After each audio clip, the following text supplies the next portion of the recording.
दोस्तों, अगर आप प्रॉपर्टी खरीदने या बेचने की सोच रहे हैं तो रुकिए। 2025 में जमीन रजिस्ट्री के नियमों में 4 बड़े बदलाव आ चुके हैं जो आपकी जेब और प्रॉपर्टी डील को सीधे प्रभावित करेंगे। आज के इस वीडियो में हम इन चारों बदलावों को सही से समझाएंगे ताकि आप इन नए नियमों के मास्टर बन जाएं। तो चलिए शुरू करते हैं। और हाँ, वीडियो को लाइक और चैनल को सब्सक्राइब करना ना भूलें। पहला और सबसे बड़ा बदलाव, ऑनलाइन सेल्फ रजिस्ट्रेशन। जी हां, अब आपको रजिस्ट्री ऑफिस के चक्कर काटने की जरूरत नहीं है।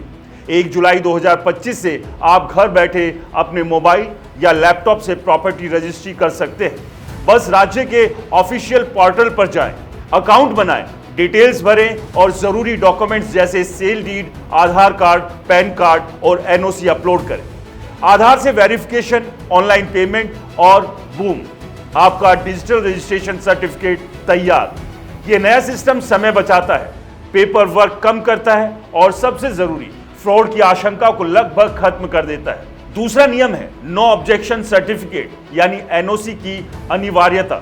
अब हर प्रॉपर्टी बेचने से पहले सेलर को एनओसी लेना होगा।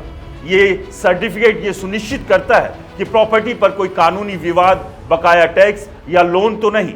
अगर आप खरीदार हैं तो ये आपके लिए जादू की छड़ी है, क्योंकि ये गारंटी देता है कि आप जो प्रॉपर्टी खरीद रहे हैं वो पूरी तरह से क्लीन है। सेलर्स ध्यान दें, एनओसी लेने से पहले अपने सारे बकाया जैसे प्रॉपर्टी टैक्स और यूटिलिटी बिल्स क्लियर कर लें, वरना रजिस्ट्रेशन अटक सकता है। तीसरा बदलाव है अनविहायर रजिस्ट्रेशन पॉलिसी। अब आप अपनी प्रॉपर्टी को कहीं से भी रजिस्टर कर सकते हैं। पहले आपको सब रजिस्ट्रार ऑफिस जाना पड़ता था जहां प्रॉपर्टी थी, लेकिन अब चाहे आप मुंबई में हो, दिल्ली में हो या विदेश में, ऑनलाइन सिस्टम के जरिए रजिस्ट्रेशन मिनटों में हो जाएगा। खासकर एनआरआई के लिए गेम चेंजर है। अब विदेश बैठे बैठे भारत में प्रॉपर्टी खरीदना या बेचना पहले से कहीं ज्यादा आसान हो सकता है। चौथा और आखिरी बदलाव, पूरी तरह डिजिटल रिकॉर्ड्स और ट्रांसपेरेंसी। 2025 में सरकार ने पुराने कागजी सिस्टम को अलविदा कह दिया। अब हर प्रॉपर्टी का रिकॉर्ड डिजिटल होगा, जिसमें यूनिक लैंड आइडेंटिफिकेशन नंबर यानी ULIN होगा। यह आधार की तरह काम करेगा, जिसमें प्रॉपर्टी की पूरी हिस्ट्री, टाइटल डीड, लोन या कोई विवाद रियल टाइम में चेक किया जा सकता है। ब्लॉकचेन टेक्नोलॉजी और आधार लिंक वेरिफिकेशन से फर्जीवाड़ा अब लगभग नामुमकिन है। इसका मतलब है खरीदारों और निवेशकों का भरोसा बढ़ेगा और प्रॉपर्टी मार्केट में और ज्यादा इन्वेस्टमेंट आएगा। तो दोस्तों, ये थे 2025 के 4 बड़े जमीनी रजिस्ट्री नियम।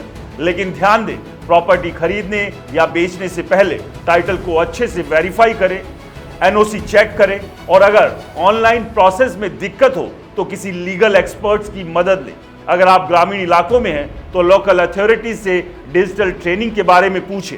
ये बदलाव आपके लिए फायदेमंद है, बशर्त आप इन्हें सही से समझ लें। तो आपको ये नए नियम कैसे लगे, कमेंट्स में बताएं। और अगर आप चाहते हैं कि हम प्रॉपर्टी से जुड़े और टॉपिक्स पर वीडियो बनाएं तो अभी सब्सक्राइब करें और बेल आइकन दबाएं। अगले वीडियो में मिलते हैं, तब तक स्मार्ट बने, सेफ निवेश करें। जय हिंद।